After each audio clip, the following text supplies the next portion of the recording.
苏无忌静静地站在武田雨衣的身后，像是一道无声的影子。武田雨衣弯着腰，双手仍置于哗哗流淌的水龙头下，水花四溅。尽管水声不绝于耳，但整个浴室却弥漫着一种近乎凝滞的、令人窒息的寂静。终于，苏无忌的双手缓缓抬起，带着一种不容置疑的掌控感，精准地放在了武田雨衣腰部两侧的凹陷处。他能清晰地感觉到，在他掌心触及的瞬间，武田雨衣整个身体骤然绷紧，如同突然拉满的弓弦。然而预想中的挣扎并未出现，这个东洋的漂亮姑娘竟是维持着那个弯腰的姿势，一动不动。这个弯腰洗脸的姿势，完美勾勒出她背部至腰与臀的流畅曲线。在这个洁白的浴室中，在这一面面积不小的镜子前，两人保持着这种姿态，确实透着一种无声的撩拨。不过，这个时候的武田雨衣，如果能抬起头，就会从镜子里发现，苏无忌的眼睛里一片清明，全是冷静，找不出一丝与欲望有关的情绪。武田雨衣缓缓地直起身，抹去了脸上的水珠。即便不施粉黛，这张显得清冷又脆弱的俏脸，仍旧算得上是极品的容颜。他从镜子里和苏无忌对视了一眼，目光随后缓缓下移，落在了对方那仍旧放在自己腰间的手上，声音非常平静，甚至带着淡淡的嘲讽：既然没打算睡我，就不用玩这种无聊的游戏。苏无忌嘲讽地笑了笑，说道：你不懂男人半夜3点我血气方刚的，你的身材又很好，我为什么不能和你玩游戏？武田雨衣的俏脸上面无表情，而眼睛里却也没有太多的冷意。那我应该为即将得到太阳神殿少主的宠幸而感觉到荣幸吗？这话语里透出了一种近乎麻木的平静，让某人听得有些莫名恼火。不管这是不是演技，苏少主都很不爽。他将武田雨衣掰得转过来，迫使对方面对着自己。随后他的双手稍稍一用力，就将对方轻松地举了起来，坐在了洗手台面上。这个姿势瞬间拉近了所有的距离，实在是太暧昧了，似乎下一秒即将发生一些零距离接触的事情。如果不是两人还穿着衣服，如果不是他们都没什么表情的话。可是洗手台上还都是武田雨衣之前洗脸留下来的水痕，那些水迅速地浸湿了裤子，已然让他感觉到皮肤冰凉。你这样让我的裤子都湿透了。武田雨衣面无表情，听不出什么情绪。我要换一件才能再出门。苏无忌的双手并未在他腰间流连，而是带着一种审视的意味，缓缓上移，最终稳稳地落在了对方那看似纤弱的肩膀上。他紧紧盯着武田雨衣的眼睛，仿佛要穿透他的瞳孔，直抵灵魂深处。随后苏无忌说道：既然我们距离这么近，我还是希望你能明白，我能随时要你的命，更能随时让你受到一些折磨，以及更深切的羞辱。他的声音低沉，带着一股危险的压迫感。更深切的羞辱。武田雨衣抬起了眼眸，唇角轻轻地翘起，竟是露出了一丝微笑。有多深？苏无忌他明白，这个女人又在争夺主动权了。说着，苏无忌的右手稍稍加了些力量，似乎那柔弱的肩膀在下一秒就会被他捏碎。突如其来的痛感瞬间传来，武田雨衣的眉毛微不可察地蹙了一下，但很快又放松了下来。那翘起的唇角又勾勒出一抹极具挑衅意味的微笑。这是对我一直揣摩你下一步行动的警告。苏无忌眯了眯眼睛，危险的光芒在眼中闪烁着。不是警告，是即将发生的事实。然而武田雨衣的微笑却不变，他低下头看了看两人已然接触在一起的衣服，说道：我想东亚叶皇并不一定想看到你我的距离如此之近。苏无忌呵呵一笑：你不懂木哥啊。武田雨衣：好吧，既然这样，你就让我体会一下你的警告有多严厉好了。这一刻，他眼中的某种光芒似乎暗淡了一瞬，随即又被一种破釜沉舟的决绝取代。看到这个表情，苏无忌微微皱了皱眉头。他现在并不确定这个心思深沉的女人到底是不是在发挥着演技。说着，武田雨衣干脆利落地拉开了那轻薄羽绒服的拉链，将整件衣服脱掉，将之丢掉了一旁没水的浴缸里。里面的是一件纯白色的针织衫，柔软的布料清晰地勾勒出动人的轮廓，明显并没有任何束缚。苏无忌并未让人给武田雨衣准备任何的上半身的贴身衣物，他又不知道他的尺码。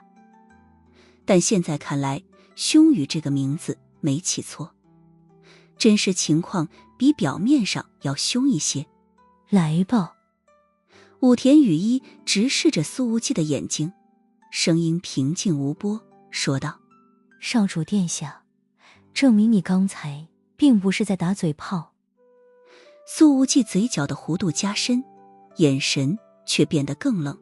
你在挑衅我儿？武田雨衣轻轻摇了摇头，语气里透着认真。你长得还不错，身份又惊人，我也是有所需求的正常女人，就算是来上一场各取所需的一日风流，你也是个不错的游戏对象。苏无忌盯着他的眼睛，没有任何进一步的动作，眼睛里依然一片深沉的冷静，仿佛在审视一场与自己无关的戏剧。现场一片沉默，两人保持着四目相对，似乎是无声对峙，好几分钟都没有任何的动作。最后还是武田雨衣率先开口了。他眸光轻垂，长长的睫毛掩盖住了眼底一闪而逝的复杂情绪，声音之中透出了一丝疲惫之意。和你这种聪明人打交道，真的很累。苏无忌冷笑了一声：你如果收起那些无休止的试探，或许就能轻松许多了。说着，他后退了一步，拉开了两人之间过于危险的距离。这场发生在浴室里的交锋，终究是以武田雨衣落了下风。他摇了摇头，侧身从洗手台上挪下来，说道：我倒希望你刚才把我给睡了，这样的话，我或许能利用你的歉疚之心，多争取一些对我有利的条件。这语气平淡，仿佛在说着一件与自己完全无关的事情。谁又能想到，这短短的几分钟之内，两人之间那看不见的主动权已经互相易主好几次了。如果你老实点，我倒是愿意带着你。苏无忌说道。不然你就在这里待着，给无面者当诱饵。武田雨衣突然说道。那些人口贩卖组织应该受到应有的惩罚。经历了今天的一家重逢之后，我更想近距离地看到这种组织覆灭。这句话转得似乎有点急，但显然他是一句话点破了接下来可能要发生的事情。苏无忌问道：你是怎么看出来的？因为你是个好人。武田雨衣直视着苏无忌的眼睛。你太不真诚了。苏无忌说道。因为人品是指引一个人行为的最重要线索。武田雨衣说道。我这次说的是事实，得了吧，我目前还不相信你的话，主要是不相信你的人品。苏无忌说着，将他拽到了一边。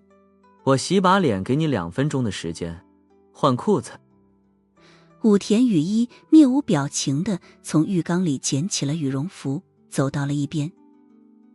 只是在走出浴室门的一刹那，他的眼睛里闪过了一线只有他自己才懂的笑意。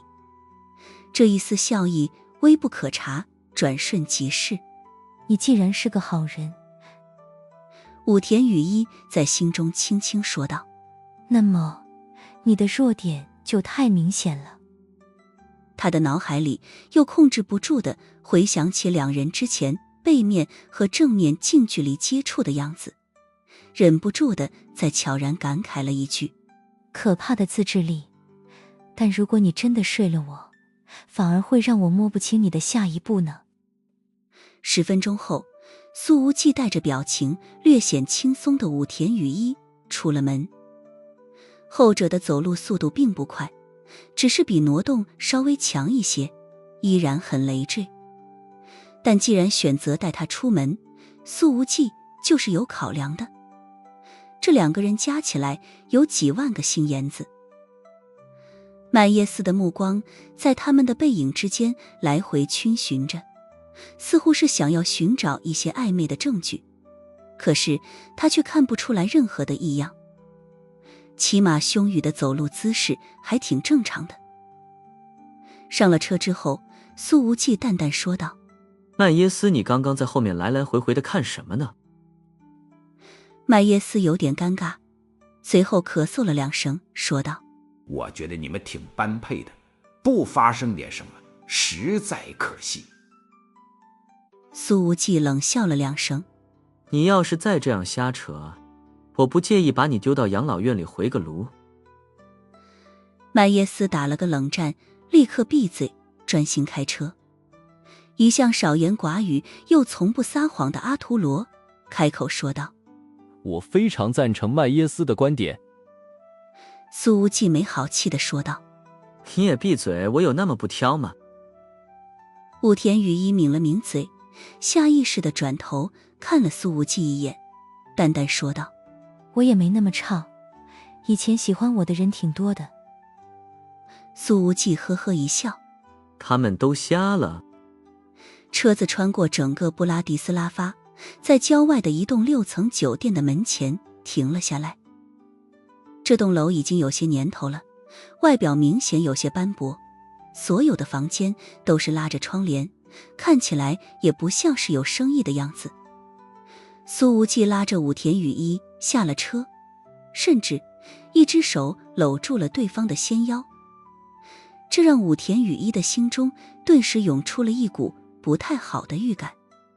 他望着这座酒店的昏暗大厅，警惕地说道，你不会把我卖了吧？此时正值凌晨4点，街道上少有行人，昏黄的路灯非但无法带来安全感，反而将建筑物的阴影拉得老长，平添了几分阴森。苏无忌站定往周围看了看，似乎并没有什么可疑人影。武田雨衣低头看了看身边青年那揽住自己的手臂，非常有力，自己就算是健康状态下也不可能挣脱，更何况现在还这般虚弱。你好像很紧张。苏无忌在他耳边嘲讽的冷笑道，不久之前还说我是个好人，现在就这么不放心了。感受到温热的气息拂过耳廓，武田雨衣微微偏头，避开对方过于接近的呼吸，给自己找了个理由。抱歉，我是习惯性谨慎，我会配合你的。抱歉。苏无忌微微一笑，就冲你这句话，一会儿非得把你卖个好价钱不可。武田雨衣抿了抿嘴，停下了脚步。他看了看前方酒店的大厅，这里面就是你要捣毁的人口贩卖组织。谁说我要捣毁这里了？苏无忌说道，这儿只是要卖掉你的地方。说着，他搂着后者的腰，手臂一用力，便将对方提了起来，单手抱着上了台阶。武田雨一本想说些什么，不过犹豫了一下之后，似乎又把话语咽了回去。苏无忌敏锐地捕捉到了他的迟疑表情，说道：想说什么不妨直说，不然一会儿可能就没机会讲了。武田雨衣摇了摇头，道：我本来想说的是，让你别真的把我交给人贩子，但转念一想，你是个好人，所以没必要讲。苏无忌对此报以冷笑，这句话不像是会从你口里说出来的，是在故意显得你没那么聪明。武田雨衣微微垂眸，没吭声。苏无忌，呵呵，别对我的人品太有信心。他们刚刚走到门口，便有一道低沉的声音在昏暗大厅之中响起：站住！干什么的？苏无忌右手搂着武田雨衣的纤腰，左手轻佻地捏了捏他的下巴，说道：你过来看看，我这边有好货要出省。滚远点，这里不收货。那一道声音毫不客气。苏无忌冷冷一笑：让你们管事的人出来验货，不然我会现在就让你这个装腔作势的家伙脑袋搬家。说着，他搂着武田雨衣的纤腰，径直走向大厅深处。几秒钟后，一支枪管从旁边的阴影之中伸出来，顶在了苏无忌的脑门上。我说过，这里不买货，带着你的货物滚远点。一个身高足有2米的北欧壮汉正站在阴影中，他端着一把突击步枪，手指已经压在了扳机上。然而下一秒，这持枪者便震惊地发现，自己手里的枪居然脱手了，被面前这个青年从自己的手中大力扯出去了。苏无忌单手握着枪管，反手一抡，在这家伙的脑门上重重砸了一下。恐吓到我头上了，真把我当成不懂规矩的蠢货了。这一下结结实实，那壮汉立刻被枪托砸得头破血流。不过他居然并未发作，而是凶狠地瞪了一眼苏无忌，愤怒地说道：把枪还给我，你们俩跟我来。苏无忌把步枪随手丢给了他，继续揽住武田雨衣的纤腰，跟着那壮汉走进了电梯，下到了负1层。不过在电梯下降的过程中，苏无忌能感觉出来，这负1层距离地表起码20米。拐角和走廊里有好几个手持突击步枪的守卫，个个穿着黑色西装，肌肉精悍，一看就是训练有素。他们在地下1层走了20几米，一路上经过了好几个大套房，即便墙壁的隔音很好，可依旧能够隐约听到从里面传来了充满了痛苦的哭泣声和求饶声。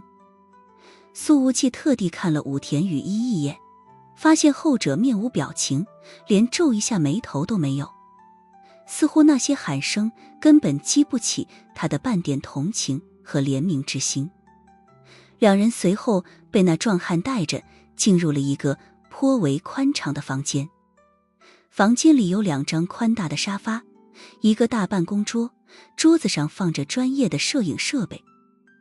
壮汉捂着脑袋上的伤口，语气森冷地说道：小子，如果货物的质量不行，你就死定了，你一定会为你刚刚的举动付出代价。苏无忌冷冷一笑：要是在外面，你现在可能已经没命了。那壮汉明显恨不得弄死苏无忌，却偏偏不敢动手，明显也是摸不透他的深浅。这时候一个女人走了进来，她看起来有快40岁了，化着浓妆，衣服的颜色很妖艳，一身短裙黑丝，染着大红色的手指甲，浑身上下透着熟透的味道，身上的香水味儿简直浓到刺鼻。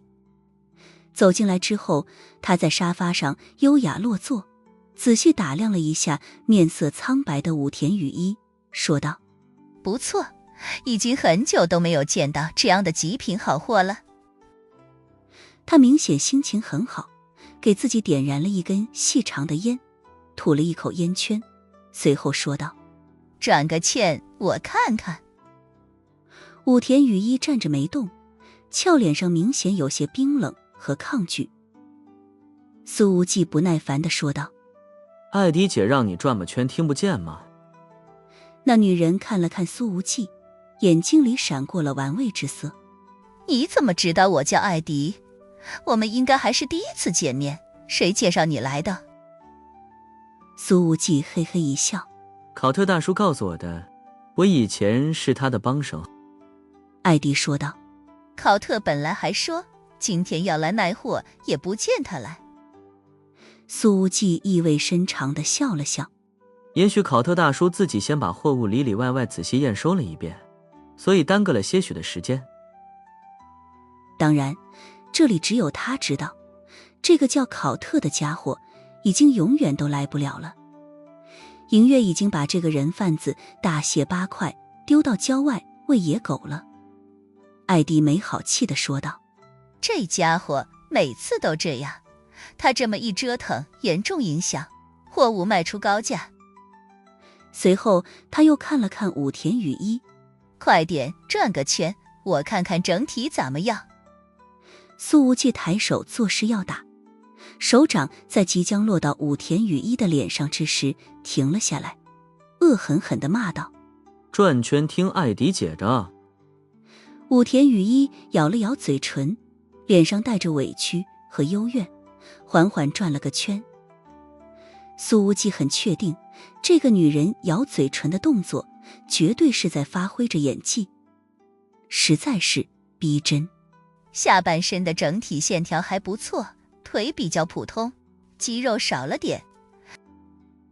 那女人评价道：不过也不是劣势，很多男人不喜欢肌肉太多的腿。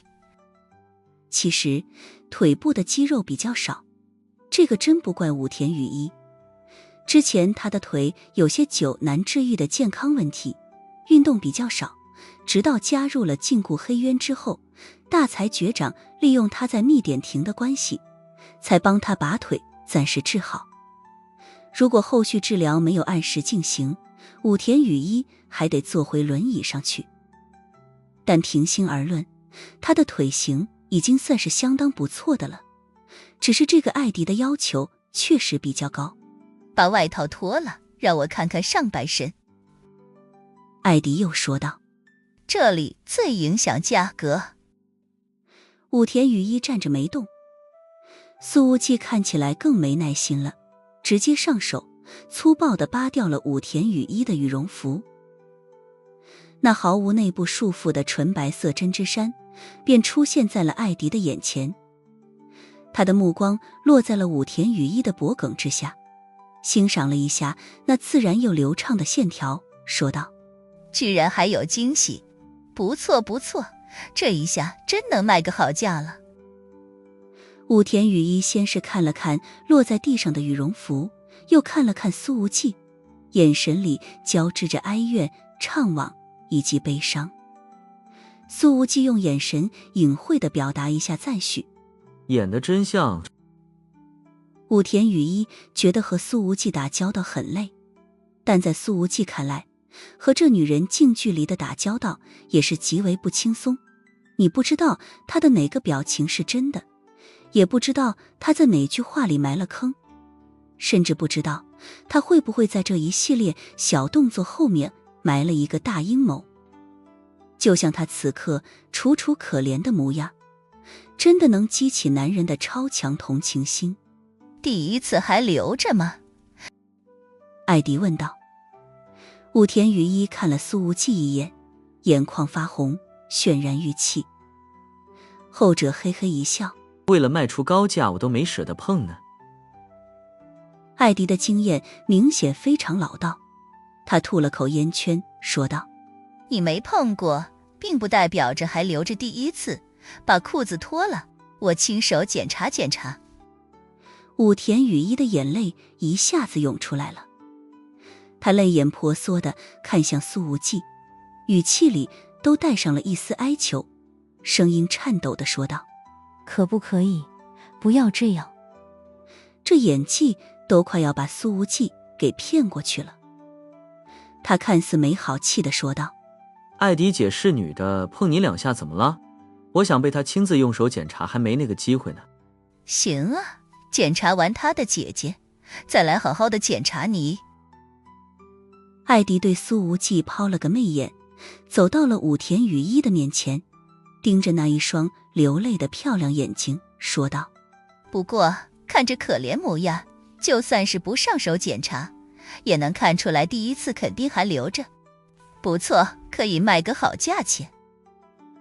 他随后看向苏无忌：你准备要多少？苏无忌咧嘴一笑说道：艾迪姐看着给吧。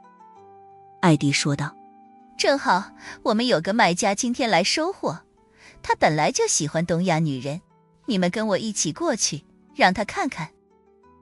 艾迪说完便对苏无忌勾了勾手，随后转身向外走去，而那个壮汉则是拎着手枪，警惕地盯着这一对男女。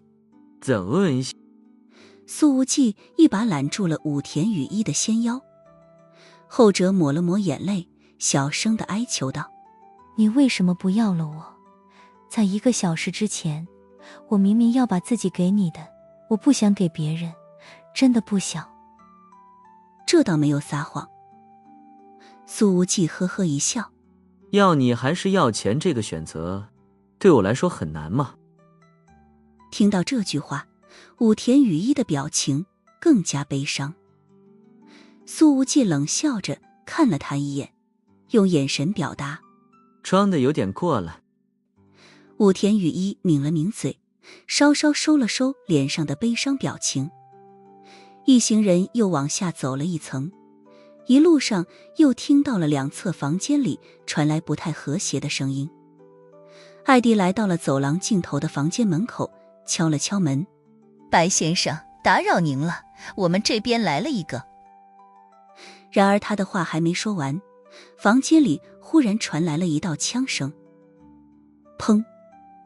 这枪声响起得非常突然，估计在这一片地下空间之中，很多房间里的买家都本能地停住了正在进行的活动。但是这一行4人，除了那个高个壮汉被震得一个机灵之外，其余3人并没有太大的反应。苏无忌早就听惯了枪声，武田雨衣除了下意识地往苏无忌的身边靠了靠，脸上也没有多少表情。而艾迪的反应更快，他已经反手从短裙下面掏出了一把弹簧匕首，手指一按开关，寒芒骤然映入了所有人眼帘。这一刻，艾迪的所有妩媚气质进去，取而代之的反而是一股强烈的干练，甚至是凌厉。苏无忌之前都没想到，这么短的裙子还能藏着刀，这得藏在哪儿？就在艾迪准备破门而入的时候，房间里面响起了一道低沉而随意的声音：我没事，这女人不听话，我干脆直接打死了她。没关系，您没事就好，只不过刚花了100万欧元买的极品好货，就这么死了，实在是有点可惜。艾迪说着把弹簧匕首收起来，反手撩起短裙的裙摆，插在了大腿内侧的刀套上。他做这个动作的时候丝毫不介意自己在苏无忌面前走了光。白先生，我进来收拾一下。艾迪说着打开了门，一股血腥气息便随之而散发了出来。一个中年男人正在喘着粗气，提着裤子，旁边床上还丢着一把枪。看着房间里的情景，苏无忌眼神一冷，目光之中寒意凛冽。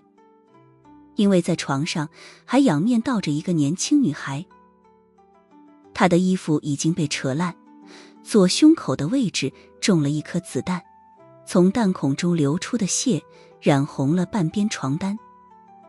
一个年轻而鲜活的生命如同被随意践踏的花朵，就此凋零。站在苏无忌身边的武田雨衣清晰地感知到了他身上骤然散发出来的寒意，于是他伸出手，在后者揽住自己的手臂上轻轻地捏了一下。苏无忌看了他一眼，收起了眼里的凛冽，随后把目光投向那个正在系皮带的中年男人。从对方的穿着打扮上，苏无忌本能地感觉到这是个华夏人。此人也是东亚长相，看起来40多岁，平头微胖，脸上有些横肉，透着明显的凶相。艾迪对壮汉保镖吩咐道：把尸体抬走，让几个人来打扫卫生。那壮汉便直接用床单把那死去的女孩一裹，扛着出去了。你们来干什么的？这华夏买家问道。艾迪站到了武田雨衣的旁边，拍了拍他的肩膀。我这里刚刚进了个极品货色，特地来请白先生看一看。不错，很不错的女人。这男人盯着武田雨衣看了几眼，似乎颇感兴趣。他的英语口语还不错。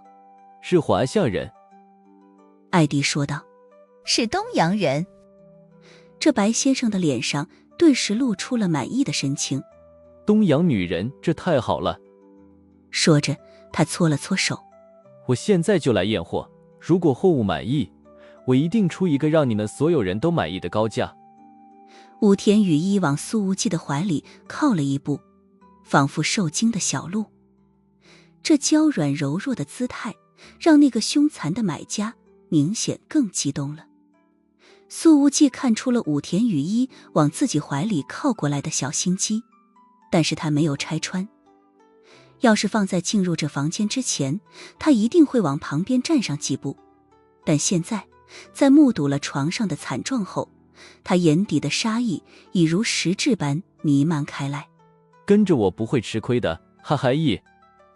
这白先生看着武田雨衣的苍白俏脸，越看越满意，随后看向了苏无忌，恶狠狠地骂道：你是什么人？给我滚远点！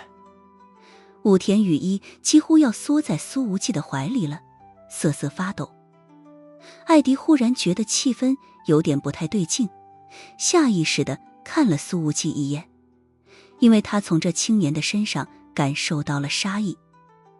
这种杀意，他以往在黑暗世界里可见识过不少。糟糕大意了！艾迪的手立刻伸到短裙下面，刚想拔出匕首，然而剧烈的枪声忽然自上方传来，砰砰砰！枪声过后，整个走廊里刺耳的警报声大作。敌袭，不明身份者突袭，人数不详，实力极强。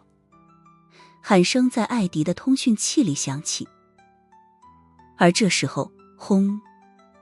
一声震耳欲聋的巨响猛然从头顶上传来。这一间位于地下2层的房间已经开始剧烈震动，天花板上的灰尘簌簌落下。艾迪立刻拔出匕首冲了出去。那个买家白先生反应很快，居然就地一滚，滚向了床边，想要把枪拿起来。一看这身手就是练过的，可是他还没来得及翻过去，后背便是骤然剧痛，一大片血光已然溅射开来。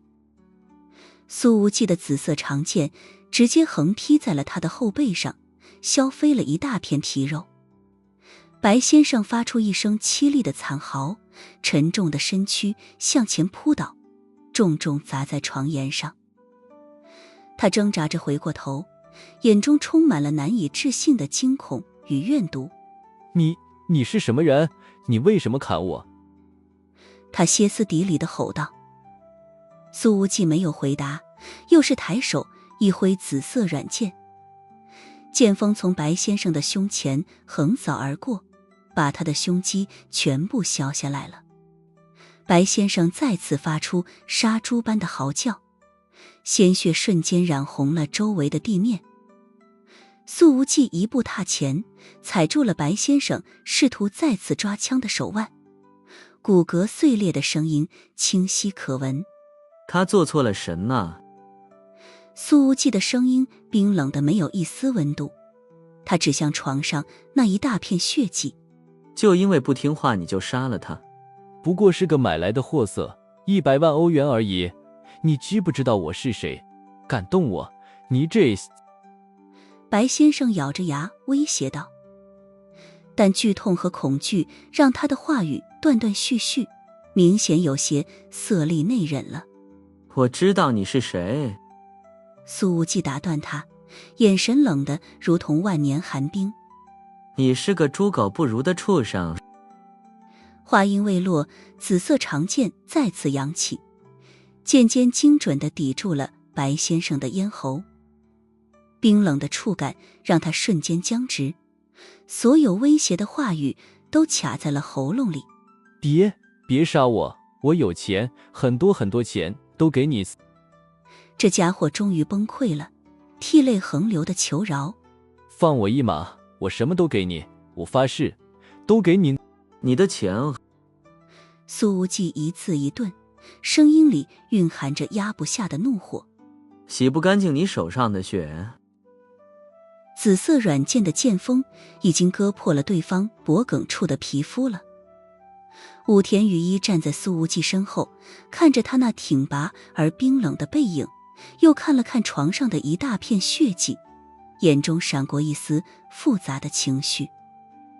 他没有说话，只是默默地捡起了那把原本属于白先生的枪，熟练地检查了一下弹匣，然后握在手中，抬起了枪口。砰！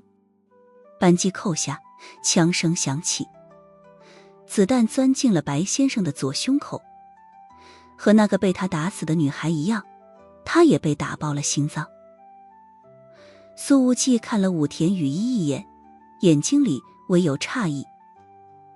武田羽衣握着枪，平静地说道：就像你之前所说的那样，我毕竟还是个人。这时候，外面的枪声更加剧烈了，爆炸之声不绝于耳。怎问？苏无忌拉起了他的手，说道。他的手心滚烫，和那冰冷的外表截然不同。武田羽衣被他紧紧拉着，能够感受到那掌心的温度中蕴含着一股不容置疑的力量。然而他紧接着却停下了脚步。进攻的一定是无面者。武田羽衣扭头直视着苏无忌的眼睛，说道：如你所想，他们来了。他说的没错，按照苏无忌本来的设想，就是要利用武田羽衣把无面者吸引到这里来，让他们和人贩子狗咬狗。而现在看来，他的目的已经达到了。苏无忌看了看身边的女人，问道：你的意思呢？武田羽衣说道：这群人口贩卖组织不是无面者的对手，我们身在地下，非常麻烦，必须从别的出口撤离。这时候，苏无忌从口袋里掏出了2枚通讯器，往自己和武田羽衣的耳朵里各塞了一个，说道：不然的话，你以为裁决庭的2个禁卫是来干什么的？在外面闲着无聊抽烟聊天吗？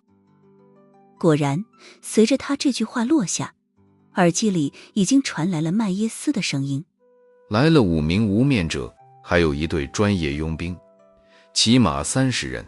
阿图罗已经打开了另外一条通道。苏无忌拉着武田羽衣就往外面走。他们走向走廊的另外一端，第5禁卫阿图罗已经提前在那里等着了。在他的身边横七竖八的倒着好几具打手的尸体。阿图罗说道：这里大概有50名持枪守卫，大部分战斗力比较普通，不可能是缄默廷的对手。走这边。说着，他立刻在前方带路。一行人从另外一部电梯里走了出来，又穿过了一个长长的通道，从距离酒店有300米的另外一幢办公楼里走了出来，而麦耶斯已经提前等在这里了。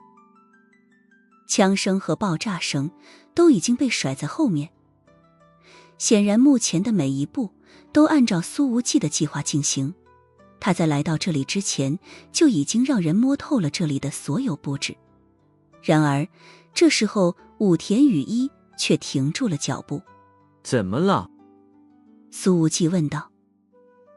他抬眼看向苏无忌，说道：这种时候用你对付我的那种方式，把无面者和人口贩卖组织全部埋葬在这里，似乎是最好的选择。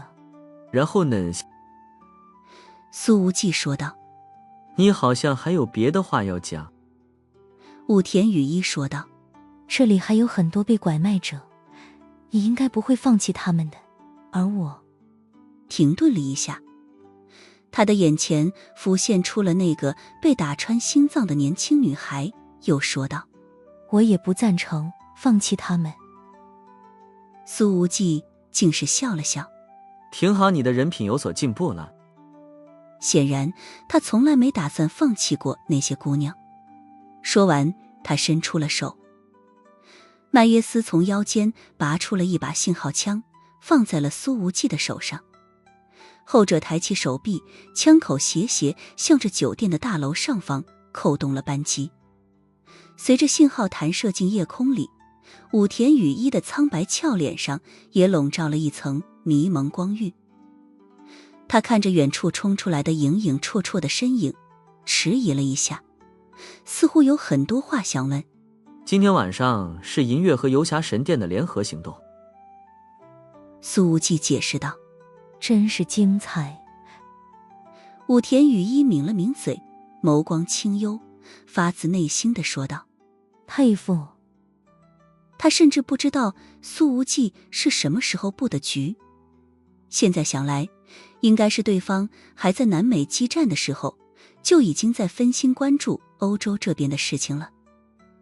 而有银月和游侠神殿的包围，即便无面者们把人口贩卖组织的武装分子全部屠戮了，他们也很难活着离开斯洛伐克的地界。今天真是缄默亭损失惨重的一天。武田雨衣又说道。苏无忌摇了摇头。不止缄默亭，而是整个禁锢黑渊。整个黑渊。武田雨衣的心脏为之一紧。苏无忌冷笑道：太阳神殿好不容易集结一次，动了吗？太阳神殿好不容易集结一次，意味着什么？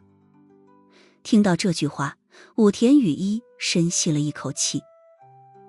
这斯洛伐克冬夜的空气让他的气管中都充满了凉意，仿佛从外到里都凝结了一层薄薄的冰霜。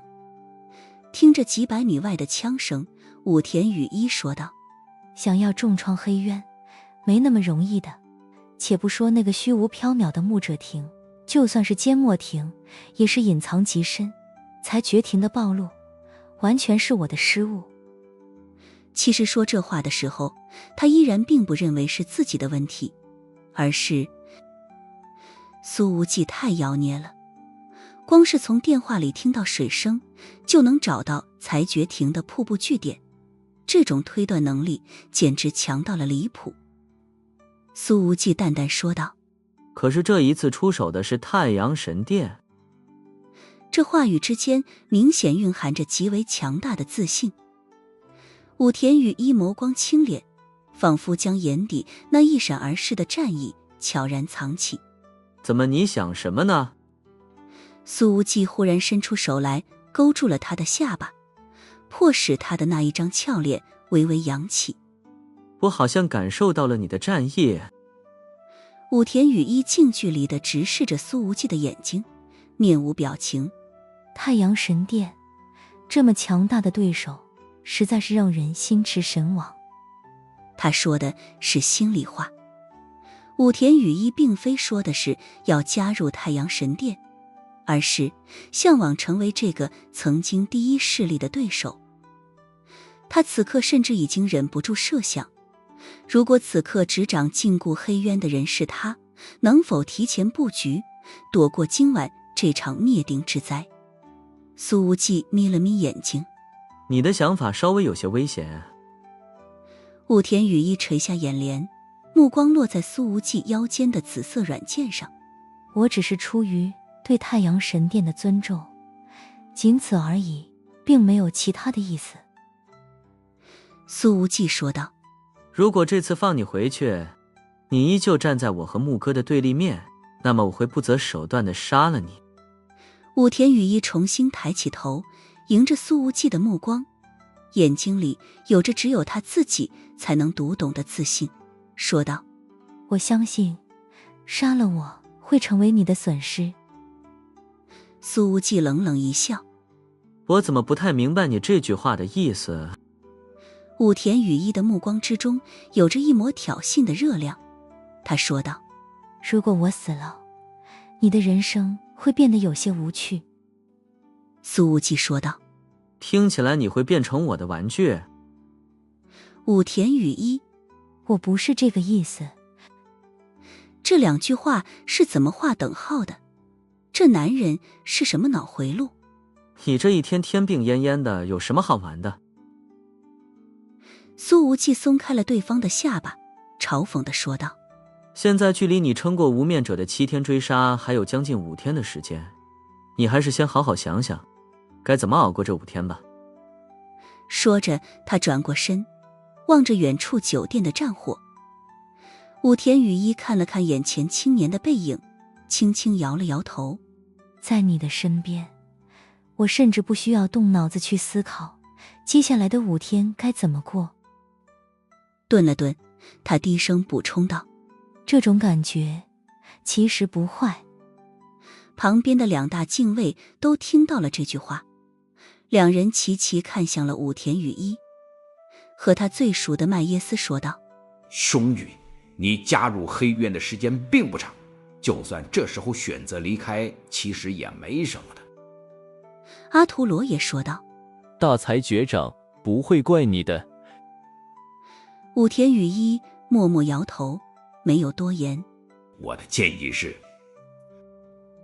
麦耶斯又补充了一句：早点嫁人，生个孩子保平安。一贯言简意赅的阿图罗说道：孩子要姓苏才行。武田雨衣抿了抿嘴，下意识地并紧了腿。苏无忌没好气地说道：你们俩给我闭嘴。然而就在这个时候，阿图罗忽然喊了一声：被盯上了。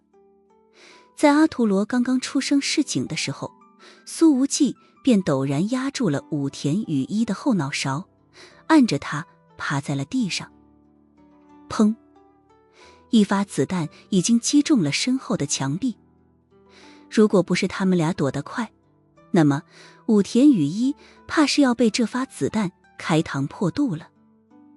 显然他们被狙击手盯上了。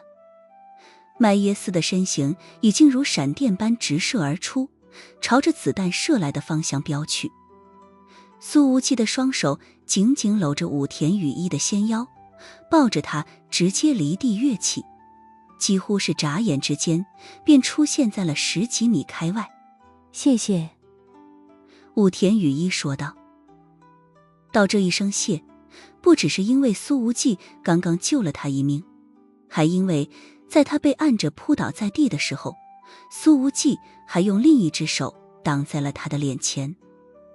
不然的话，就凭刚刚那一下，就能让武田雨衣的脸变得鼻青脸肿，血迹斑斑。很多女人把美看得比命还重要，这一点武田雨衣也不能免俗。我看到他了。麦耶斯的声音在通讯器中响起，在远处的6楼天台，距离我还有600米。这时候他人已经在200米开外了。不愧是裁决庭禁卫，喊声过后，他又是一个全力爆发的冲击。几个呼吸的时间，人就已经彻底消失在了夜色里。那个狙击手已经暴露了自己的位置，并没有敢开第二枪，而是正在迅速地转移阵地。然而他都还没来得及把狙击枪收拾好，便感觉到一股狂风从楼下骤然吹到了天台之上。麦耶斯原地腾空，在3楼窗台外眼踩了一下，便直接杀到了楼顶。轰！他一拳轰出，这狙击手便直接被打飞了几10米，横跨过整个天台，远远地跌落到了楼下，发出砰然的落地闷响。而这时候，又是一发子弹从另外一个方向射向了阿图罗。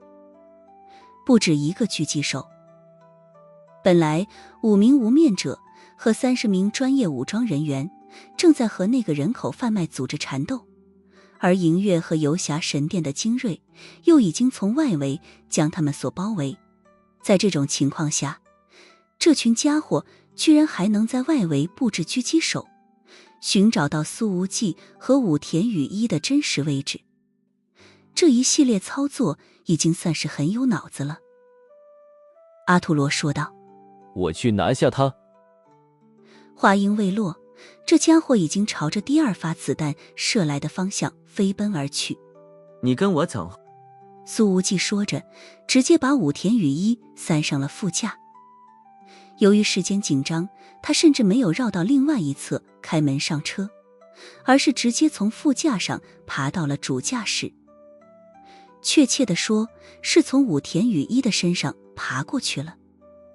后者没说什么，抿了抿嘴，揉了揉胸口，这儿刚刚被苏无忌的胳膊肘顶得有点疼。我们不用围观游侠神殿和银月的战斗吗？武田羽衣问道。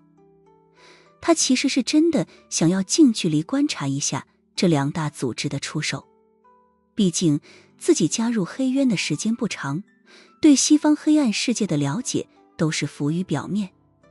而今天晚上事情发展到现在，武田羽衣还没看清楚苏无忌的真实目的是什么。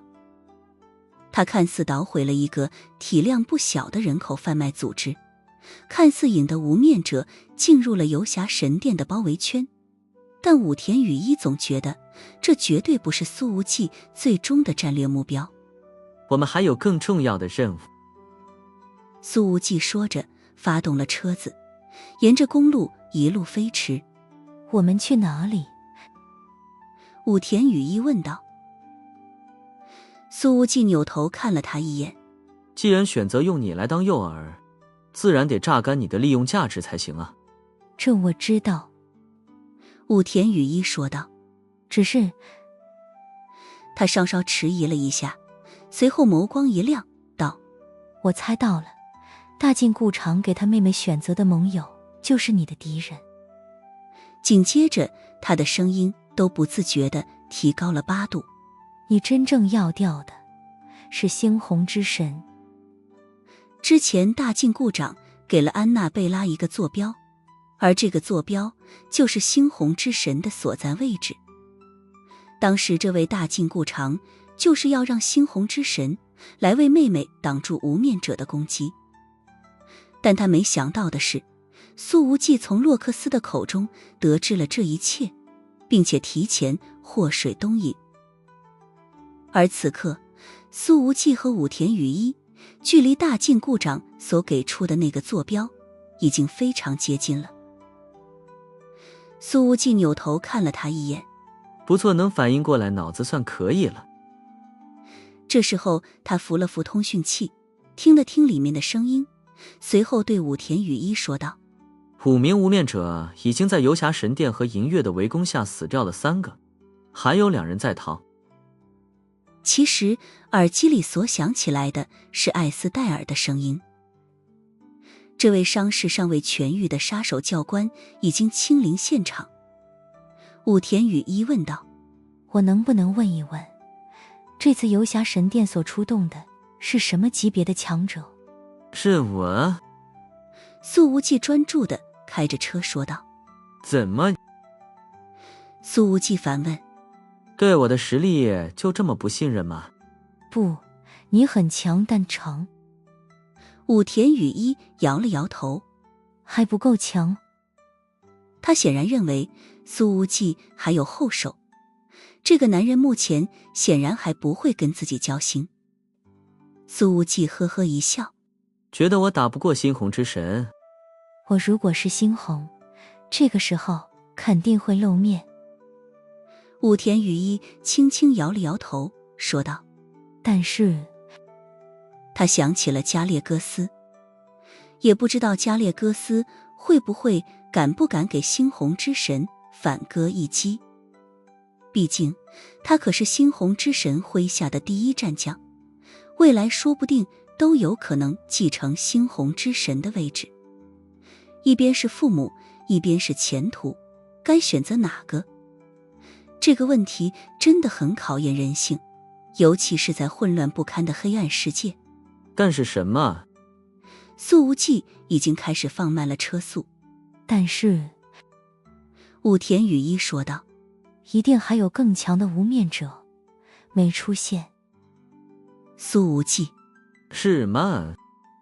武田雨一回想着之前的情形，刚刚那2个突然开枪的狙击手，或许就是为了把2大禁卫从我们的身边调开，给更强无面者的攻击腾出空间。分析的没错啊。苏无忌说道。你看看前面。说着，他打开了远光灯，在灯光的照射下，一个黑衣身影正背对着他们，站在道路中央。不得不说，苏无忌和武田雨一的智慧，如果能真正联合起来，必然会爆发出极为惊人的战斗力。但现在，双方明显还处于互相试探与防备的状态。武田雨一无时无刻不在观察并猜测苏无忌的下一步要做什么，而双方这种互相猜忌和提防的状态，明显还会持续很长一段时间。在远光灯的照射下，武田雨一能够看得很清楚，前方的那个黑影身材高大，穿着无面者的战斗服，只不过他的手腕到肘部的袖子全是暗红色的，肩部也带着更繁复的暗红色纹路，就像是有着血色的肩章一样。这应该就是级别更高的无面者了。苏无忌的语气平静，能把这家伙调出来，今天晚上也算是没白折腾。武田雨一说道。所以现在你的阵营里应该有更加重量级的人物出场了吧？苏无忌一脚把车子刹停，随后斜眼看了看他，说道。开什么玩笑呢？这里的最强战力就是我。武田雨一语气平静地问道。那你要是打不过他呢？这还不简单？苏无忌呵呵一笑。要是打不过我，就把你交给他，不就结了？对于这句话，武田雨一是连一个标点符号都不相信。他坚信苏无忌必有后手，毕竟如果猩红之神这时候从旁边出手偷袭，以1敌2的苏无忌根本不可能扛得住，哪怕这个年轻人已经堪称同辈无敌。这时候，前方那个无面者已经缓缓转过身来了。他的身上一开始并没有什么危险的气质展露出来，可现在随着他的转身，极为强烈的肃杀之气开始散发而出，迅速弥漫开来，仿佛让周遭的空气都为之而凝固。兄宇下车，他沉声说道。你从拉美跑到了欧洲，可地球就这么大，无论你跑到哪，缄默亭都会在7天之内抓到你。即便他的声音经过了变声器的处理，可依旧沙哑难听，其中的阴沉意味让坐在车里的武田雨一觉得呼吸都随之沉重了许多。我要下车吗？武田雨一问向苏无忌。坐在这里等着就行。苏无忌拍了拍方向盘，看似无所谓地说道。这车玻璃和车门都是防弹的，要是我打不过你，开车就跑呗。说着，他推门下了车。而武田雨衣毫不犹豫地抬腿跨过了中央扶手，挪到了驾驶座。他真的不知道苏无忌为了这一刻准备了多少，连车子都是防弹的，这家伙的心思得细腻到什么程度。看着站在车前的年轻背影，武田雨衣忽然觉得，就凭苏无忌的这份心思，要是用在追女孩子上，哪个姑娘不得沦陷？我的天，这种时候怎么能分神？武田雨衣终于反应了过来，对于刚刚冒出来的这个念头，他自己也是非常意外且震惊。苏无忌，由于你保护兄宇，介入黑渊内部事件，导致我的第7刑罚队损失惨重。那个无面者缓缓开口，声音之中充满着冰冷无情的意味。现在如果交出兄宇，我可以当做之前的事情都没有发生过，谢莫廷不会对你发起任何追究的猎杀行动。苏无忌并未接这句话，而是上下打量了此人一遍，语气之中带着些许嘲讽之意。之前接触的那几个无面者看起来都是毫无感情的机器人，你倒是有些不一样，起码像个有思想的人了。毕竟能用2个狙击手把2个禁卫从苏无忌的身边引开，这一份谋略就很不简单了。这个无面者说道，绝大部分的普通人都是乌合之众，他们不需要有什么思想，只需要听从更高位者的指令就可以，在无面者部队里更是如此。苏无忌冷笑着说道，一群没有感情的人和机器又有什么分别？这样的组织还有什么存续下去的意义？这个不在我所关心的范围内。这个无面者说道，但我知道，如果一个人没有了个体的思想，只知道服从命令，并不代表着愚蠢，反而是一种简单的幸福。还挺有哲理的，但我不认同。苏无忌冷笑着问道，怎么称呼你？这无面者说道，你可以叫我伊兹拉队长。好的，伊兹拉。苏无忌的声音渐渐变冷。像你这个级别的高手一共来了几个人？我不会回答你这个问题。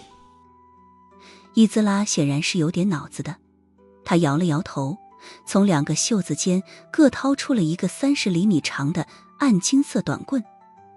他把这2个短棍的尾端对在一起，只听得咔吧一声，2把短棍合为了一体。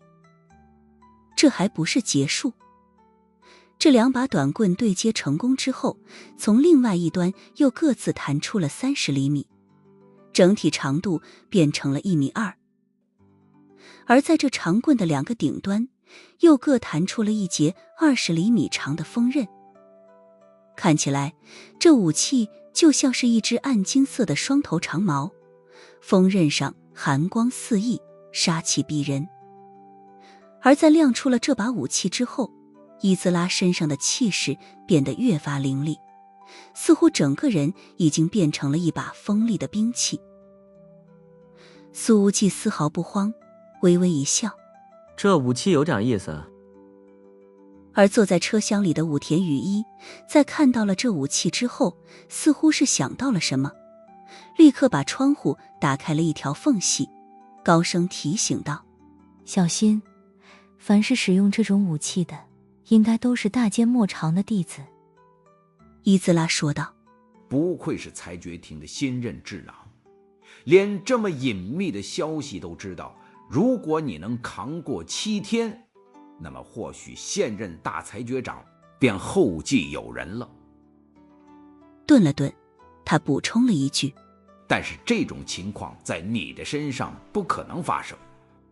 说完，这位无面者队长不再多言，他的右脚往前跨了一步，身形猛烈加速，骤然前冲。双头长矛如一道暗金色闪电，直接刺到了苏无忌的咽喉之前。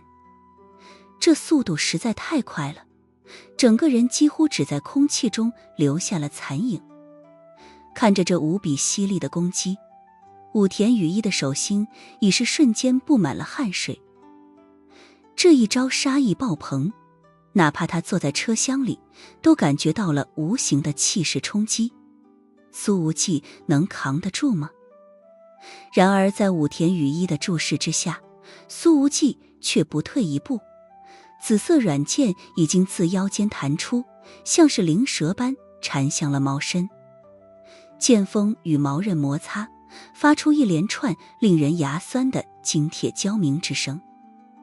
火星四溅，在紫色软剑的缠绕之下，伊兹拉的长矛也被带得偏离了苏无忌的脖颈。砰！